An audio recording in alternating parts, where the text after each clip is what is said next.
જૂના ડીસા આજે ગમે સંત શિરોમણી શ્રી રવિદાસ મહારાજની જન્મ નિમિત્તે ભવ્ય કળશયાત્રા જૂના ડીસા તારીખ 21 ઓગસ્ટ 2026 સંત શિરોમણી શ્રી રવિદાસ મહારાજની જન્મભૂમિ કાશીની પવિત્ર માટી દેશના દરેક ગામના મંદિરના કળશ સ્વરૂપે સ્થાપિત થાય તેવા પવિત્ર હેતુથી સમગ્ર દેશમાં ભારતીય જનતા પાર્ટીના દ્વારા આયોજિત કળશયાત્રા અંતર્ગત જૂના ડીસા પ્રવેશદ્વારથી આયોજિત હતો.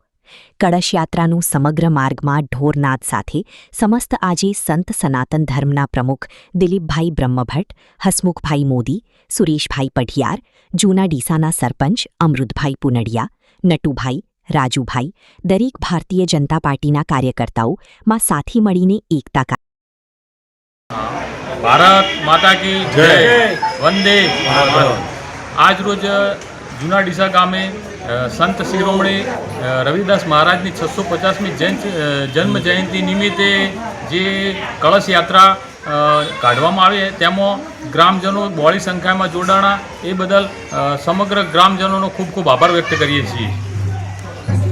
પરમ પૂજ્ય રોહિદાસ બાપુના પાવન ચરણોમાં સાહેબંદગી અને એમની જે ઘોષ થઈ રહી છે આજે સમસ્ત ભારતની અંદર, એવા આજે 650મી જન્મજયંતિ નિમિત્તે પરમ પૂજ્ય એવા આદરણીય પ્રધાનમંત્રી શ્રી નરેન્દ્ર મોદી સાહેબના નેતૃત્વ હેઠળ આજે કાર્યક્રમ થઈ રહ્યા છે. જન સુધી પહોંચી અને રવિદાસ બાપુનો સંદેશ આપી રહ્યા છે. માટે સંત બડે પરમાર્થ શીતલ જાકો અંગ, તપસ બુઝાવે ઓરન કી દે દે અપના રંગ.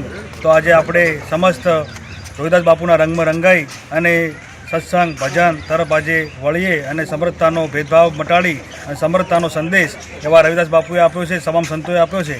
તે બદલ સમગ્ર દેશની અંદર આ કાર્યક્રમ ચાલુ છે. રૂપરેખા જૂના ડીસાની અંદર કાર્યક્રમ થયો.